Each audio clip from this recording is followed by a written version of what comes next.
My vacation's almost over. I haven't done enough on my vacation.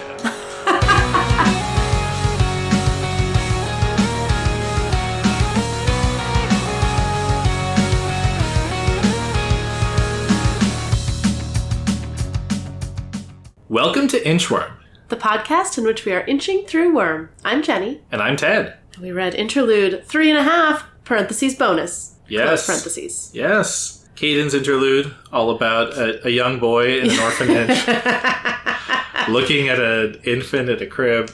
Yeah, that's not at all what it is. No. I really enjoyed that extensive prediction, and I'm really sad it didn't go in that direction. I'm sorry I couldn't make that come true. So I read this and I was like, Ted lied to me. And then I realized, no, you didn't actually say there were no new cape names in this chapter. You just said, instead, we're going to do something else. Yes. So this was, I pulled Discord, but I made my own decision. I thought it would be more fun to speculate who is this interlude more broadly, rather than have the strong implication be that this new cape would also be the interlude character. I actually appreciated it because I spent most of this interlude being like, but who is this person? Like, when she first jumps off the roof, I was like, Alexandria? Are we meeting Alexandria? And then she was like glowing with light. I was like, I don't think that's part of the Alexandria package. And it's like, she must be an independent hero. Or like, I was trying to think like, what are the independent heroes that have to do with light? I felt like there had been a couple, like Lady Photon was part of New Wave, but I remember there was one who I was like, her power seems like it would be redundant with Lady Photon's, but like, what is it? But in fact, it was not an independent hero. Yeah, and I don't know if you would have gone from Cape Name Purity to Neo-Nazi. I would not have. But I didn't want that to be in your head. I didn't want to be in your head in the beginning of the chapter anyway. Yeah, no, that was great. Yeah, what a journey. Yeah, I mean, I kind of want to hear what your journey was like reading it, but maybe we should just get the facts out of the way. Yeah, let's summarize it first. It's my turn to summarize. So, we're introduced to Kayden, who is a mother of an infant, Aster. And she loves Aster a lot. Aster is a relief from her hopelessness about the world, apparently. She comes out of Aster's room. There's a teenager on the couch, Theo, who I think is her former stepson. I wasn't totally sure. But Theo's babysitting, basically. I'm happy to confirm there are no contradictory details. Former stepson is... Okay, great. Is a great read at this point. She's getting Theo to babysit because she's going out in costume. She goes to the roof, takes off her bathrobe, and jumps off the roof and is flying over the city. She's like glowing with light. We don't really know exactly what she's capable of, but she seems to be this radiant figure. Did you get a sense of her relative power level? She seems to be very powerful. Yeah. And she's a heavy hitter. Yeah, she's gone up against Lung, Lung and fought him to a draw, or Lung, That's or right, only Lady. Well, and we find out, spoiler for the rest of the summary, Kaiser really wants her back, so I'm assuming she's a big gun. Yeah, right, he calls her a heavy hitter. Yeah. Yes, and he's really pushing for her to be in the organization. I mean, there are probably other reasons for that as well, but... Anyway, to back up, she's flying over the city. She has been targeting ABB. For the past year, they've been her target. It seems like she's been sort of solo superheroing. She's been solo caping. I was under the impression at this point that she was solo heroing. Yeah. Because she's been trying to take out the ABB. She heard that Lung had been taken down, and she was like, this is my chance. She took a week off from work, got Theo to babysit, and has really been gunning hard for them. But in fact, it's been way more difficult than she expected. They've actually gotten more organized, and she can't figure out why. We know why, but she does not. She was hoping to get some of her former associates, her former friends. It seems like she was part of some kind of group that she left, and she can no longer get any of her former allies to help her. And she says that is because of Max, who's the leader of this group. And it seems like he's just a really toxic person. He kind of destroys people.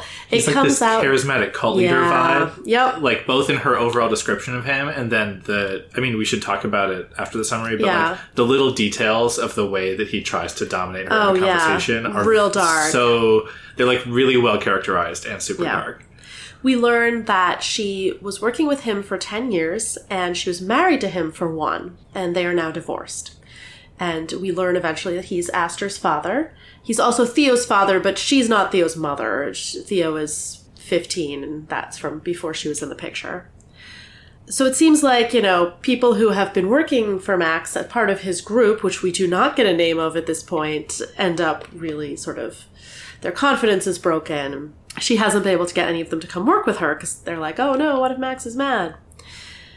So she's frustrated again. She's out flying above the city streets. She can't find the ABB. I think this is probably the night that they're at the train yard terrorizing our villain heroes.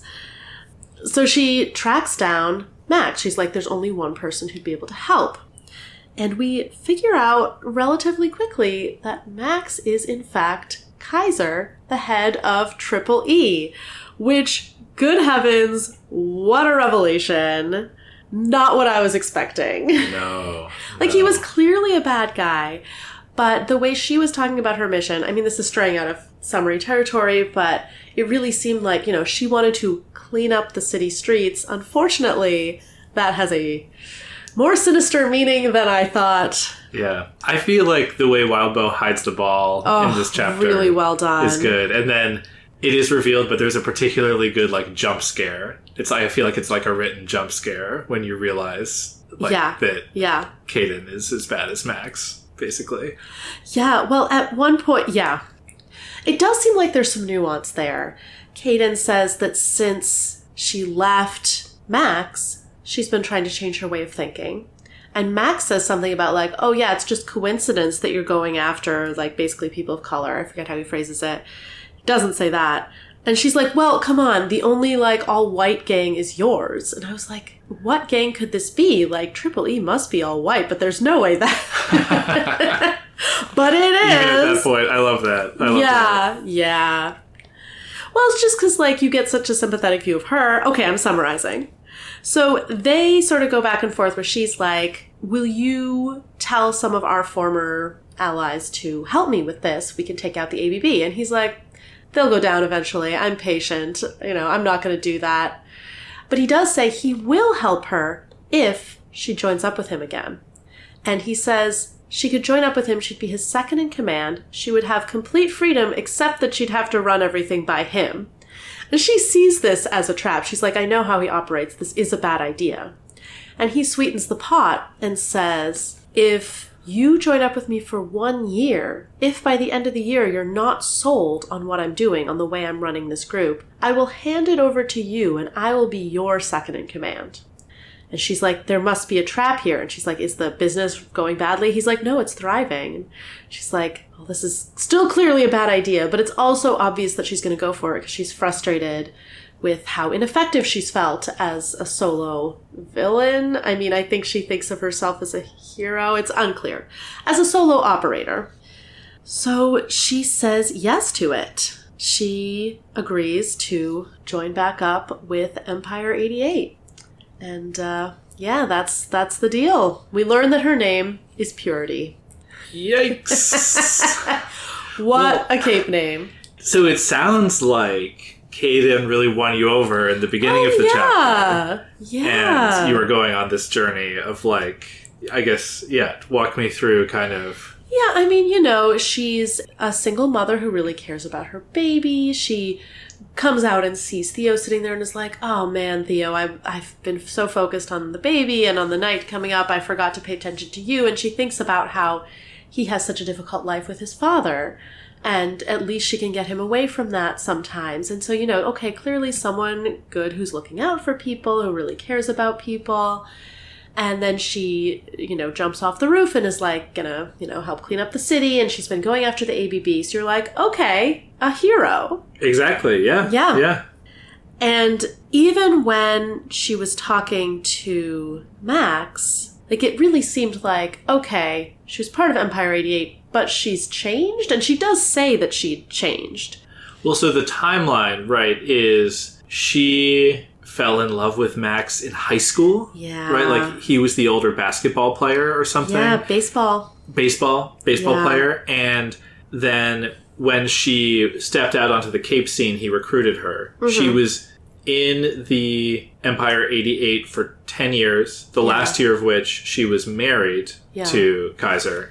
And then she left the gang a year ago, and that's sort of also when she started her personal crusade against the ABB. But she's been failing to make it work as a solo operator. Yeah, and I mean, it is, it does have nuance. She was apparently very young. It sounds like she was probably... See, the high school baseball player she'd had a crush on when she'd been in middle school had wound up being the same person that first approached her when she started going out in costume. We don't know how old she was when she started going out in costume. Sounds probably like she was still a teenager. Right. Having this slightly older guy that she'd had a crush on, who's incredibly charismatic and good-looking, recruit her when she's still so young. Like, it's hard to assign blame to her for falling in with this group, but...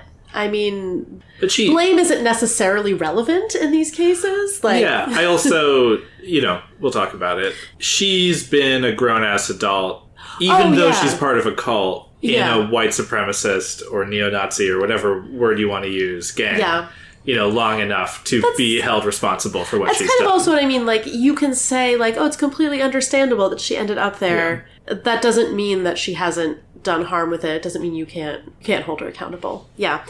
You maybe can't blame her for getting into it, but like you said, she did stay. So she says she'd tried to change her outlook since the divorce, but she had seen a great deal in her 10 years as a member of his team. And then, I mean, this was kind of my jump scare. I don't know if this was for you.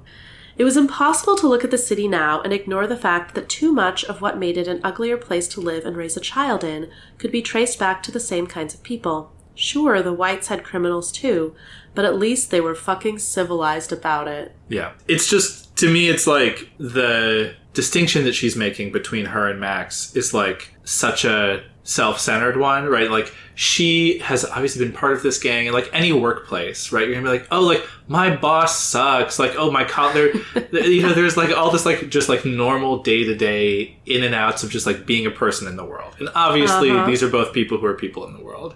But then when you get her that, at least the whites are civilized line, like, you're just like, yeah, taking a step back, fuck both of these people. They're both disgusting Nazis. Whatever sympathy there is to her story and like getting into it, right? Like, she's basically saying like, yeah, maybe I tried to change my ways, but I'm just so brain poisoned. Like, it's... Yeah, until that point, I didn't know that she was still so much under that spell. Exactly. Like, that she still believed that. To be clear, it was actually fun to reread it, knowing that Fury sucks, that Kayden sucks, and see the little, like, clues, some of which I want to pull out. But, like, that line that you read, to me it feels... I use the word jump scare intentionally. Yeah. Because it's a really fun trick you can pull where you're in this close third-person perspective. Wildbow does a great job of getting you to feel kind of what she's feeling and this rivalry here.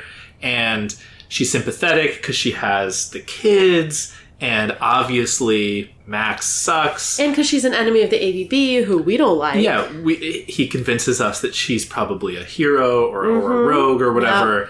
And then you get used to being in her head for a few pages, and then he drops this on you. And it almost like, at least I remember my feeling the first time I read this, like, just like feeling gross. It's like this like deep sense of ick, like, like, I don't, I want to spit this out. Like, I don't want to have been in her head for 6 pages thinking she's so probably a good person. So much stuff looks different when you go back. Yeah. Like, she says...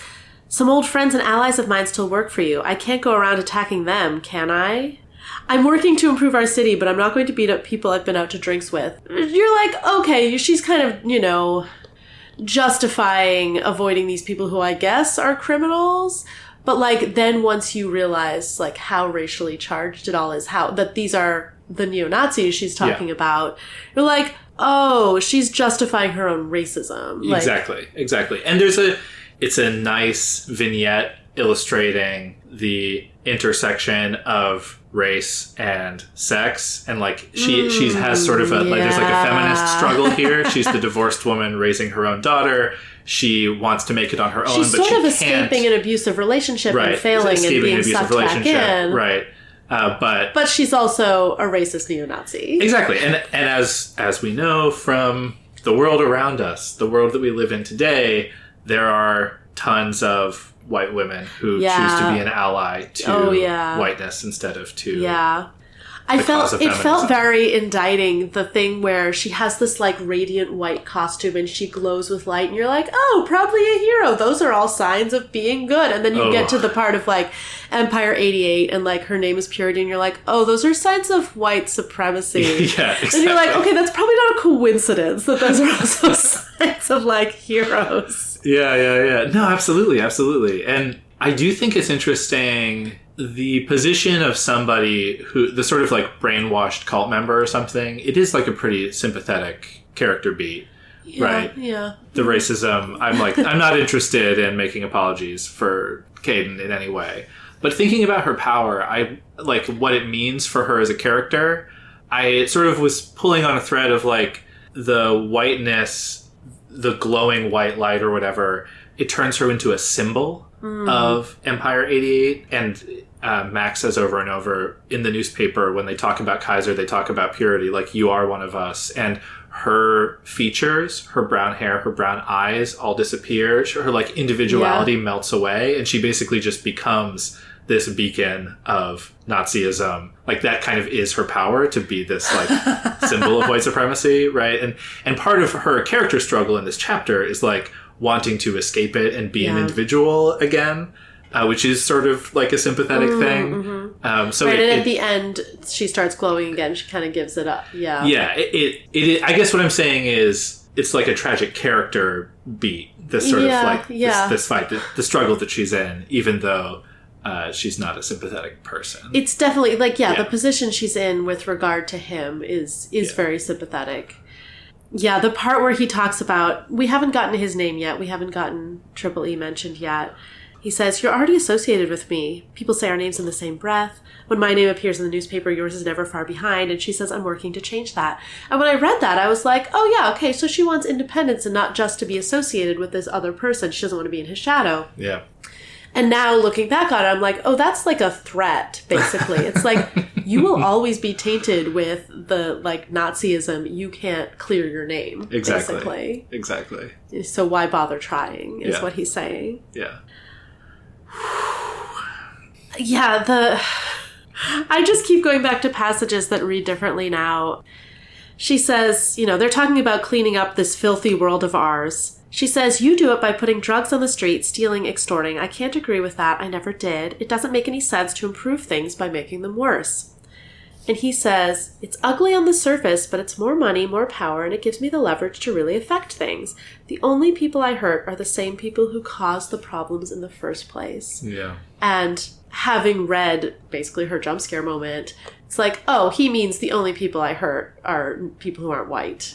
And they're the ones who cause the problems. Like, that's what he's saying. Exactly. And, I mean, so I don't really get what Kayden's trying to do with this play. Like, it feels like she's playing a very weak hand coming to him. She sort of is like, oh, I took a whole vacation to beat the ABB, and I only have 2 days left in my vacation. I'm making no progress. Like, what do you do? And she admits, she sort of characterizes herself as, like, not being a good strategist. Yeah. But, like, what is her different approach seems to be, she just goes out on the street, beats people up, and, like, tries to press them for information. That was one of the first, like, red flags where I was like, oh, she was breaking their legs and arms? Yeah, like, that's not a very good hero move. And she's...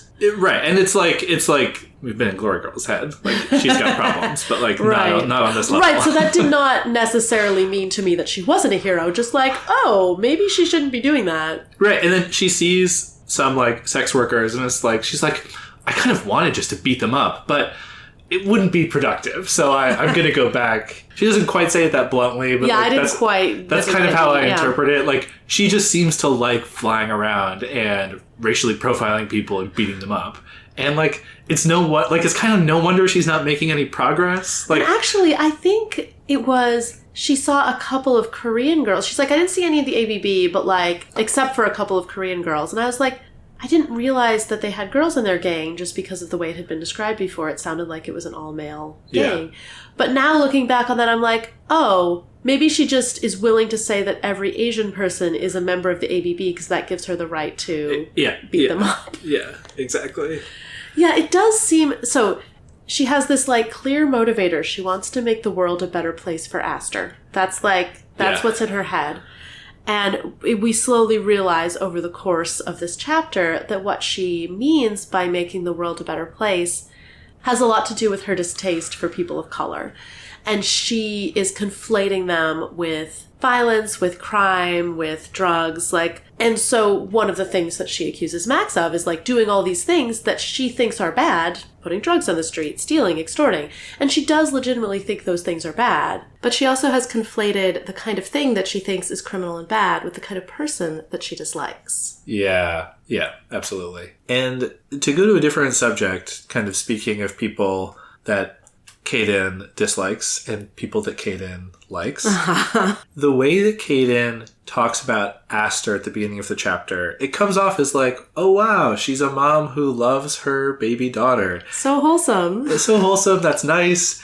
But rereading it, there's something to me that felt a little sinister in the way she is idealizing Aster. And I don't know exactly what connection I want to make there, but maybe we can talk about it. So I'll just read some of what she says. Aster was perfect, flawless, untainted by the chaos and the evils of the world beyond the apartment and the nursery.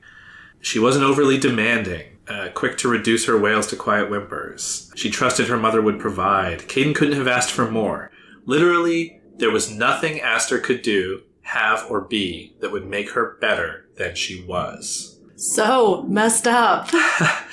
Yeah, and then just, because it's all right here, in an odd way, Kayden supposed, she took refuge in Aster.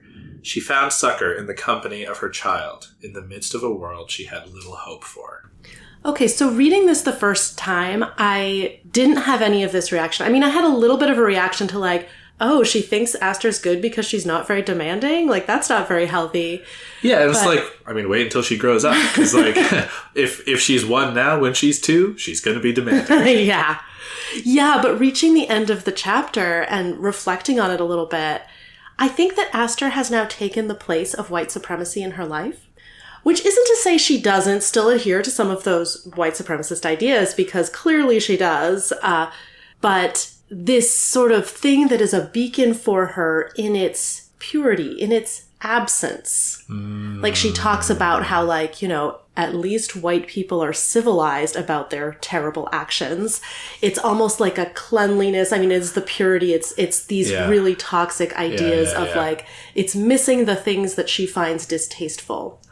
Yeah, absolutely. And I'll just connect it, because where I was going with this is there's a moment later in the chapter when she jumps off the roof and activates her power, where she thinks a little bit like, oh, you know, I could just let myself fall, but I'm not going to. I'm going to fly away and do what I came out here to do. And when she starts using her power, she thinks about Aster, and that's her habit. It's a habit. Like, I always think about my perfect little daughter whenever I'm going to go out and, you know, do my villain shit. Clean up the streets. Exactly. Yeah. And so it was occurring to me, like, well, this is a habit that she's had for, at most, the duration of Aster's life. And so it's like, what was she thinking about before Aster existed? Yeah, so I think it's kind of... I think I was heading in that direction, too. Yeah.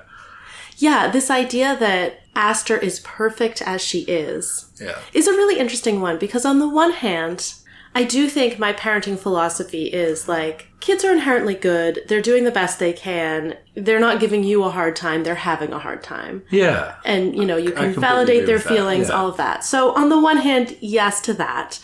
On the other hand, this idea that Aster, she doesn't specifically say this, but it's strongly implied, Aster is better than a grown-up because of the absence of all of the things that taint other people. As opposed to, I mean, you could just as easily say, like, a grown-up has had all of these positive, complex things added to them, and that makes them better. I mean, I'm not really interested in comparing babies versus grown-ups, but this idea that goodness is an absence of complication, an absence of basically things that Kayden finds difficult to reconcile. Yeah. I mean, it sparks a bunch of connections for me that I don't think it would be worth pontificating on at length necessarily, but there's sort of the original sin angle on it, the kind of like, are kids pure, religiously at birth or not? And also connecting to a theme within the work. When we were in the first interlude, we had the end of the TV broadcast where they're talking about the history of the world in Sion. They say something, like, people are flawed at their core, right? Which is, I think, the kind of, like, that is that kind of complexity, right? And so this work is interested in what makes people tick and their foibles and things. And Kayden is, like, willfully blind to that. Or at least her ideal is that people wouldn't be flawed. Like, if I had my way, everyone would be perfect like Aster or something like that. And it's so dangerous to displace goodness onto sort of this emptiness the way she's doing. Not that Aster's empty, but she has not yet reached the complexity of adulthood. She's a blank slate. Exactly. That's what makes her so amazing in Kayden's eyes. She's young enough that Kayden can project whatever she wants onto her, and she doesn't see the foolhardiness of that. And not only is that just a really gross and disturbing idea with regard to humanity and, of course, on the white supremacy side with regard to race and to people of color, it's also really dangerous. Like, at the end, when she joins up with Kaiser again, she's like, "Forgive me, Aster, I'm doing this for you." It allows her to do all of these terrible things because, like you said, Aster is this symbol. She is this excuse that is powerful enough in Kayden's mind to wipe out the ugliness of the rest of what she's doing.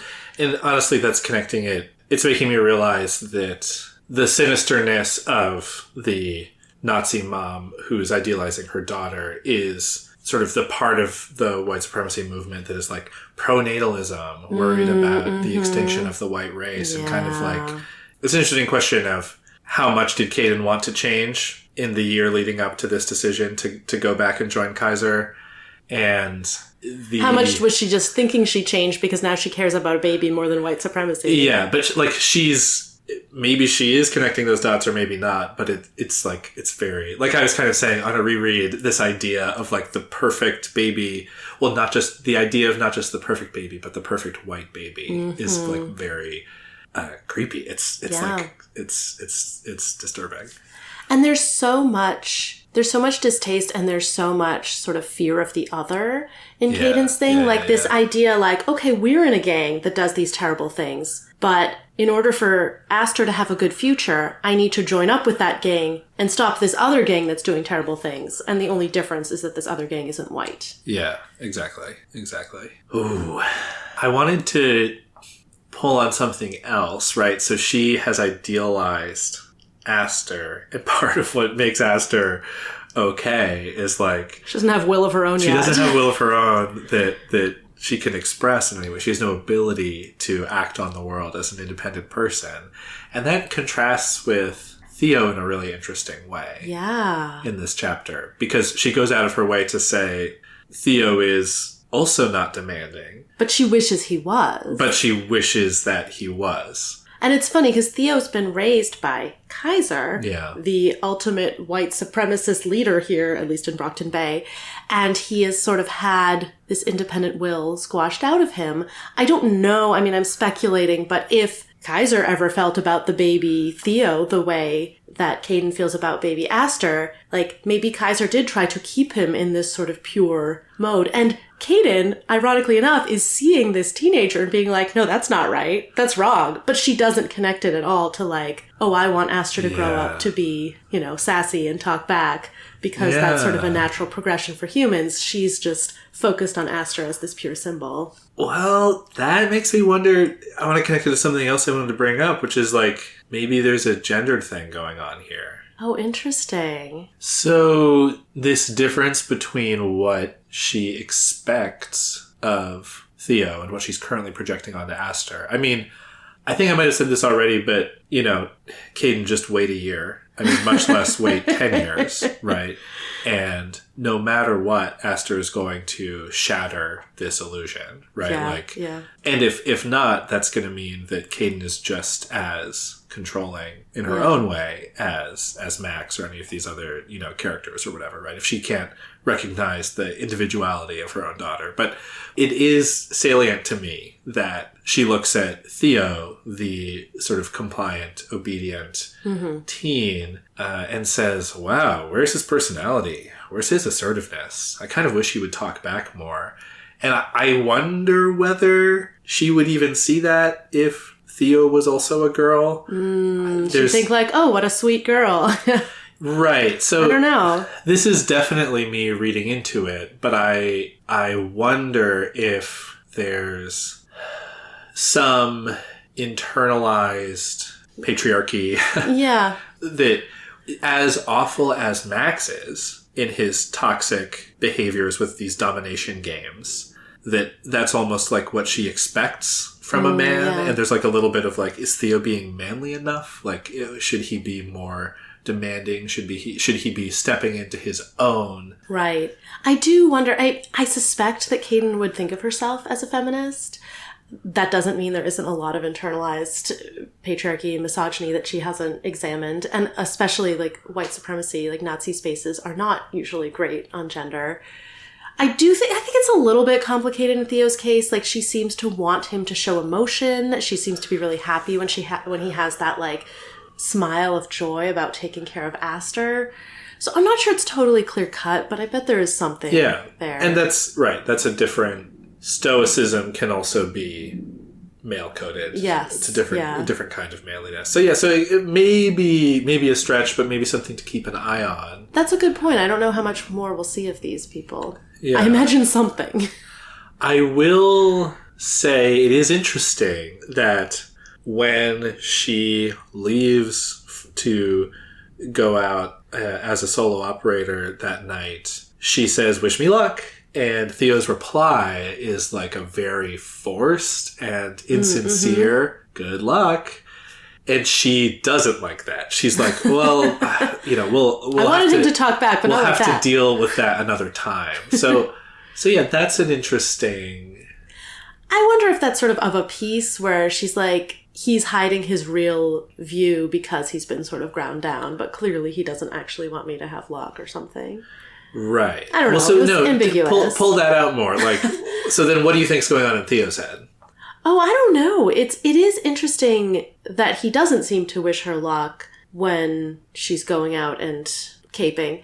I wonder if he's just really against what his father does and sees what she does as part of the same thing, or if he isn't against what his father does and he sees her as, you know, in rebellion against his father. That's interesting. I feel like the joy that he took in watching Aster, like, that's most of what we've seen of his character, which does make me like him. So I want to believe that he isn't on his father's side with these things. Also, like, if you're a 15-year-old boy who can't watch the end of your reality TV show and you don't start yelling at the grown-up who did that to you, like, I don't know, kudos to you. Like, that's true. I think that's like an even temperament. That's not like he's rolling over, you know. But yeah, it seems like self-discipline. Kayden is making it a pattern, but... Yeah. Yeah, that is really interesting. I wonder if it might just be more about Kayden's insecurity in how much has she thrown off, you know, Kaiser. You know, she's like, I'm trying to do my own thing, and maybe she's a little worried that Theo still sees her the same way. Maybe she's just reading that into it, and it's not even exactly. there. But if Theo still sees her the same way he did the year before, and the year before that, and the year before that, right? Presumably they've been in each other's lives for a while. Right. I connect her thing with Theo a lot more with her thoughts about the other former gang members, where she like just feels terrible. She feels like everyone's been really sort of ground down and like spit out by the Triple E machine. Yeah. And that is such a it's an unusual perspective on current and former neo-Nazis. Like, it's interesting that she's so focused on, like, their psychological well-being as opposed to, like, the impact they're having on the world. I don't know, maybe that's not really fair either. I mean, it is interesting the way Tripoli seems to work with the capes, at least, and maybe not with, like, the lower level goons, is this kind of, like, hire them, work them to the bone, break them. You can always hire someone else. It honestly sounds more like working at Amazon, than it does about, like, being part of, like, a Nazi gang. Like, I don't know too much about how but it does sound like cults. Like, right? Yeah, like bringing in impressionable young people and, like, getting what you can out of them, and then if they're old and broken, just throw them out. Until somebody breaks. Yeah. So that could be perhaps something that's more of a, like, Kaiser quirkiness, the way he runs his gang, versus sort of standing in for the movement at large. I do feel like this probably hits differently than it did in 2017, 2018 when I first read this. Yeah. It probably hits differently than it did in 2011. Oh yeah. I definitely feel like there's it was like before Black Lives Matter. Yeah, there's some cartooniness to the Tripoli portrayal. Like, their logo is like a black crown on like red and yellow. It's like a sort of like German flag pastiche.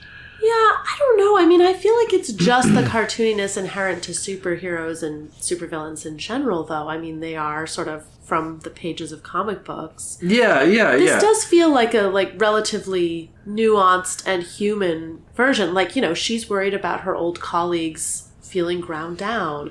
She's sort of like, well, I'm not gonna beat up people I've had drinks with, which is like a very human and like very dark thing. It's the sort of like, well, I'm in network with these people. I'm not gonna hurt my... Yeah.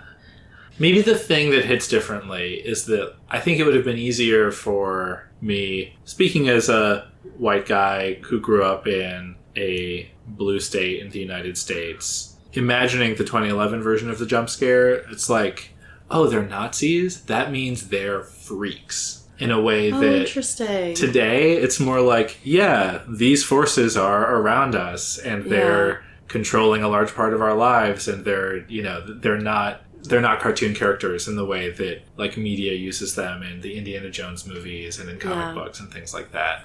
So, yeah, it's interesting. I mean, it's a testament to sort of, like, Wildbow's writing that he paints a three-dimensional portrait of Kayden, so it kind of works just because of the humanity on display here. But actually, maybe what's notable about it now is, like, the fact that she's a neo-Nazi is not the same, like, probably not the same degree of startling jump scare that it was.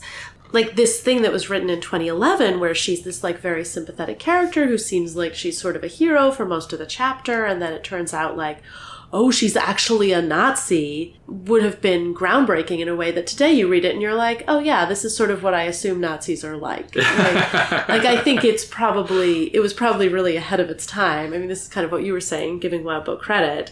And I think maybe reading it today, I have to, think about it in order to put it in the context of, like, oh, it is remarkable that these people are not cartoon characters. Yeah, I agree with that in large part. I guess some of the cartooniness is, like, as we're getting this gradual reveal that they're both Nazis talking to each other, I don't necessarily know that the way that they talk about their supposedly differing philosophies, is that true to life? Like, certainly Max feels he's very grandiose. He seems like this kind of guy who's like, oh, I have my, like, grand plan. And he does feel like the kind of person who would, like, do an evil villain monologue and talk about his deep philosophy and how he's so smart, and that's why he's right about, the way he wants the world to work. But, like, I think the thing that doesn't feel natural to me about Kayden here is when she's talking to Max, her kind of the extent to which she's playing dumb about how she's still, they're on the same side, the side of white supremacy.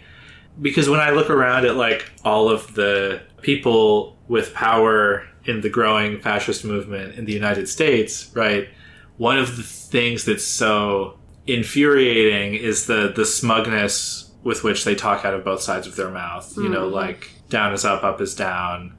Being able to just kind of, like, assert power even though it doesn't add up and make sense. And she seems like somebody who's like, oh, but I'll just connect the dots. And then it will be, once I've connected all of the dots, it will just prove that, like, you know, I'm right or whatever. Like, she doesn't, it's just a very different characterization than the type of Nazis that we're living with today. Yeah, no, I think that's true. She seems more like... Maybe she seems more like a leftist racist, like, if that makes sense. Just like someone who hasn't, as, you know, most leftists had not like, 2020, like, done the work to interrogate their own racism. And, like, she's been in this very racist context, and she's rejected a lot of aspects of the movement, but she hasn't rooted out her own racism, and she hasn't even really acknowledged how much that's still alive in her. Yeah. Which means she can't of course, address it. Right. It's true. The sort of, like, now you can get away with being a segregationist in polite society in a way that you couldn't even 5 years ago, much less in 2011. So it makes sense that she would still be the type of person to carry around that cognitive dissonance. Yeah. Whereas Max in this scene is sort of just, like, poking his finger in her eye, trying to shake some of that loose. Yeah. He's pointing out her hypocrisy, which is real. What he says about what she's doing is accurate. I mentioned before, just, like, some of the stuff that he does, the way he doesn't open the window for her. He's in his high-rise apartment, and he's like, he needs her to ask him in order to come in. And the way that he talks about, oh, Theo's babysitting. That's good. That'll be good for him.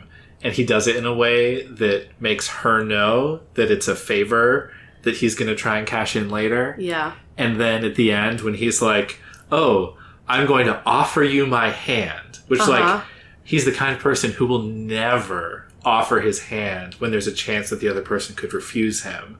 And so she is touched by the gesture because it's a little bit of power that she could refuse. But of course he has her number, and he's only doing it because... And she even knows. Yeah. She says she suspected it was calculated for just that effect, but she can't escape. It really is playing on our sympathies for a woman who's in an abusive relationship at the same time as it's portraying her as this, you know, racist neo-Nazi. And I was kind of feeling like, okay, well, then I need to reject my sympathy for her. And I don't think that I do. I think I can hold both things. Like, it would be great if she were able to break free of this philosophy, as it seems like she wants to. It doesn't seem like she's actually made any really good progress towards doing so. I would disagree that there's anything in this chapter that says that she wants to break free from the ideology. I think she wants to be... I would say... Maybe she wants to. Well, at least on the reread... She wants to break free from a lot of the things that Kaiser has been doing in the city. It seems like she is telling herself she wants to break free of the racism as well, but then she's also justifying it to herself again. So that's interesting. I didn't see on the reread anything that suggests that she wants to give up on, like, the broader ideology. Obviously, she disagrees with Kaiser's implementation, but to me, that's more like, just like, I want to be in charge, I want to do things my way. I can do it better than he can.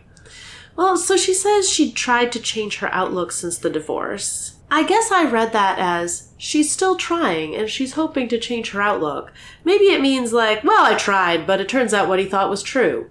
But I think the truth is somewhere in between there, where, like, she does have the idea that, like, this level of racism is wrong, but she also kind of thinks it's based in reality, so she's not willing to give it up. Yeah, but to me that's like, well, now that I don't, maybe have to be a villain, I could re-enter polite society. But then she's like, but I did my research and race science is real, right? Like, maybe, yeah. I on a reread, I'm much less inclined to like Kayden at all. So yeah. So I do see where you're coming from, but I feel like, to me, that's more foreshadowing the jump scare moment of, like, it seems like the most likely explanation for me is, like, she believes these things. She maybe resents a little bit being under the thumb of this awful guy, but she went out looking for evidence to support her bigotry and easily found it because, you know, it's easy to come up with that kind of evidence when you're that motivated.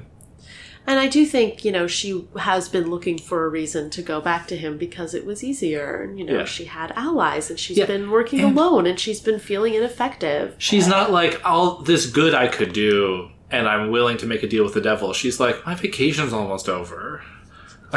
My vacation's almost over. I haven't done enough on my vacation. I mean, okay, I think it's justified. Like, an uncharitable reading of her is justified.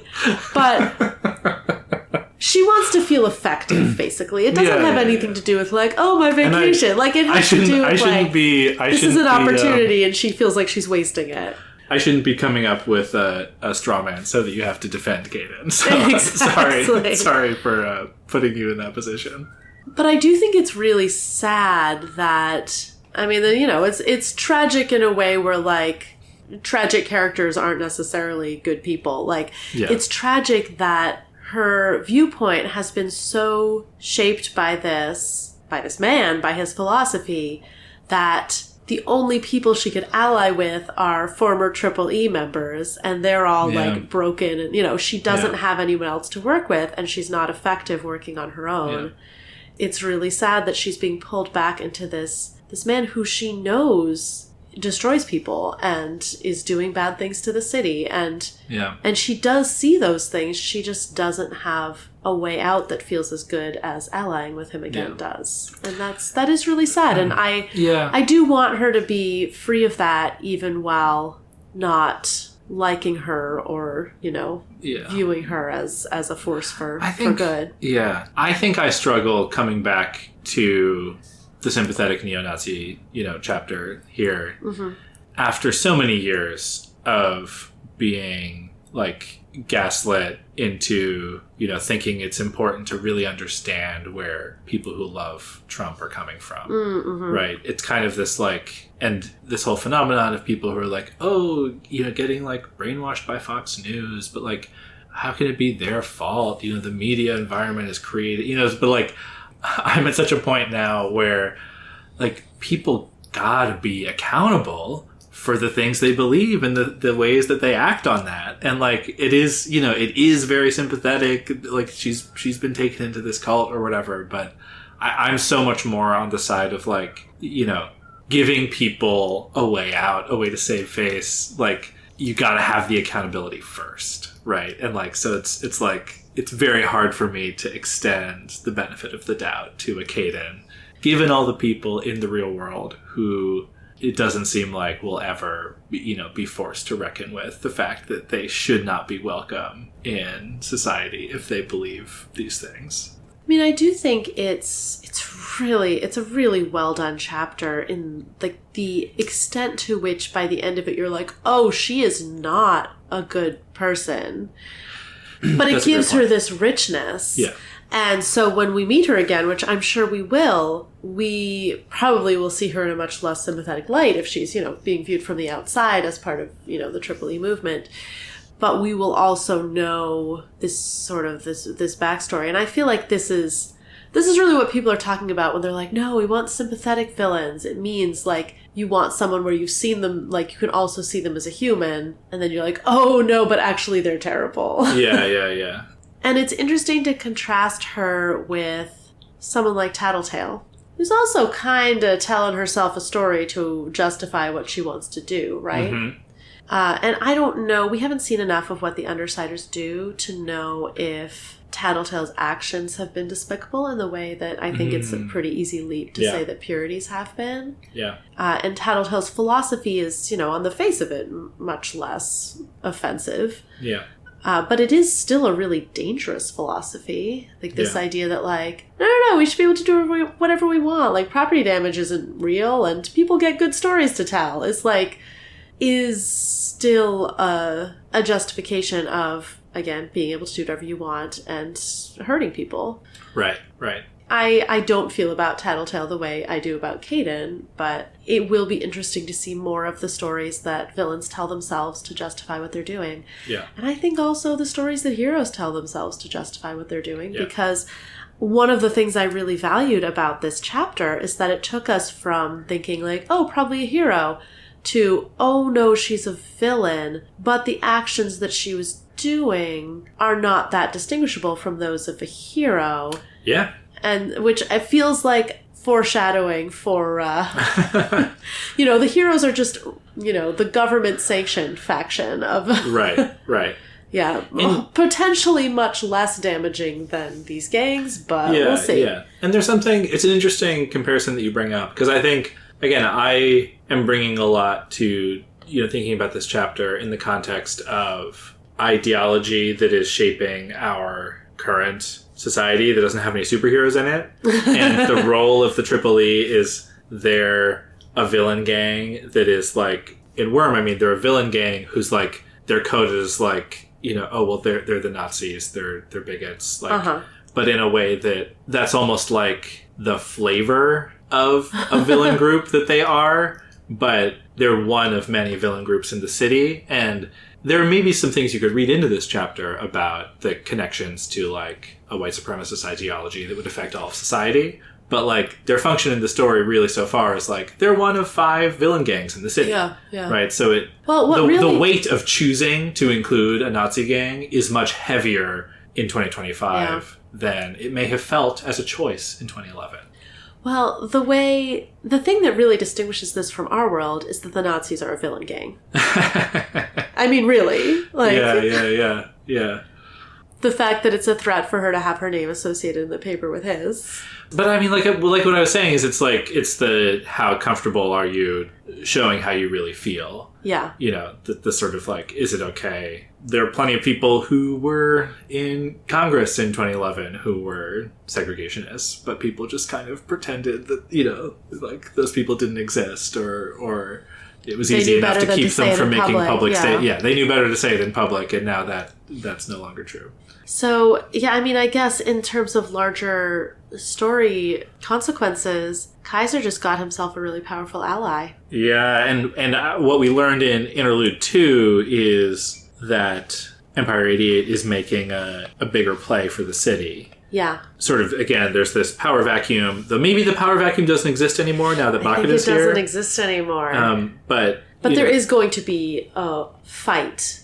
We haven't seen the gang war breakout that was promised in Interlude 2. But it's coming. Yeah, so, interestingly, that is why, presumably, Kaiser is willing to make her this offer at this point, because he's like, I need to bulk up my firepower. Yeah. It's time for a push. A fight is coming.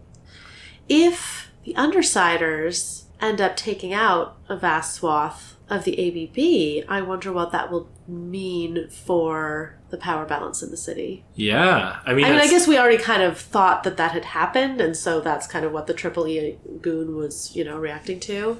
Yeah, it is really interesting. Kayden doesn't seem to know about Bakuda. In particular, it seems like people are too scared to say anything about Bakuda or like other plans. She broke people's limbs. Which is like, that's like pretty intense. Bakuda is clearly a very good leader. She's already made things more organized than Lung had them in just like the week since Lung was taken out. She has people so scared they're not even telling outsiders who are breaking their limbs that she's the one in charge. Yeah. She's going to be formidable. I don't actually think the Undersiders are going to take her out in a meaningful way in this fight. I do think they'll escape, but I don't think they're going to deal a gang-ending blow. Yeah. And so, the power vacuum people are expecting may not be there. Is not there. And probably won't emerge. So, but anything could happen in this fight. Taylor's already had vast sweeping effects on the world of capes, so I don't expect that to stop anytime soon. Yeah. Loved this glimpse into Triple E's philosophy and leader, who seems to be quite a damaging personality. Yeah. All right, so I'm excited to see these two come back. We're really building up the world of the villains, the gangs, the heroes in this town. More interlude like you were expecting, of just kind of kicking the door open and saying, there's more stuff going on. Yeah, a little boy crouching by a crib. Yeah. I should read the first 5 words of more chapters and just predict what's going to happen based on that. Yes. Most of them won't be quite as far off because I'll have a little more context. Maybe if I ever need to not tell you a name before we read the interlude again, we can do something. Should I read similar. the first 5 words of the next chapter? Yeah. Okay. I like this activity. Yeah, there are no new names, so... Gru raised his hands and... I think he's going to spread a lot of darkness over everything. Wow. Yeah. Wow. Yeah. Huge groundbreaking prediction. It was drastically affected by reading those words. Can I just finish the sentence? Sure. Do you want to do the first 5 words again? Gru raised his hands and... blanketed the entire area in darkness. There you go. So, all right. That was not a leap. That was exactly what I expected to happen. I am curious to see how our villain heroes are going to navigate this darkness, given that they don't have the dogs. Taylor doesn't even really have very many bugs. I bet she'll be able to, find enough of them, because using bugs for navigation as, points in space, they don't have to be impressive bugs. So all the, moths and stuff will still be useful. For sure. Tattletale hopefully will... I wonder if she'll be able to find out where they are. I wonder if her power will be able to tell her, if she's trying to find Taylor's location, will her power be able to tell her that? That's interesting. Yeah. Is there anything coming through in Gru's darkness that can help her, latch on to? Because I do think she would be able to navigate them out of the maze. Yeah. And I don't know that Regent's going to be super help. Maybe if I don't know if he can sense people attacking them. He can affect people's bodies. I don't know if he can sense them. No indication that that's true. Yeah, so if there are people around them in the darkness, the people attacking them won't be able to see them anyway, so yeah. So I suspect they're just going to go for an escape. Yeah, but all right. It won't be that easy. All right. Do you think they'll escape next chapter? No. Too bad. Yeah. Too bad. Maybe the chapter after that. But I think they'll find Rachel next chapter. Oh, nice. Yeah. A good turnaround of the stakes. I like that. Yeah. I'm really worried about the dogs. Oh, I will say, I believe only one dog came with Rachel. I think. Oh, where are the other dogs? No, I don't know, but I think they're back at the loft maybe or something. Okay. But I think actually a couple chapters ago, she was out walking. It was one Rachel dog. and one of the dogs are out. Oh, okay. I'm really worried about the dog. The dog, I know. Does the dog die, Ted? I can't tell you this because I know it will only escalate if you keep wanting to know things. What if I only want to know things that are the names of websites? Google, Ted? Google? Yeah, I can't say. I can't say whether the dog dies. You just physically can't say. I can't say. Yeah, it's because you don't know. It's because I don't know. Yeah, okay. Yeah, I just don't know which chapter it happens in. No! All right, well, we'll be back next time to find out if the dog dies. Yeah. All right, until next time.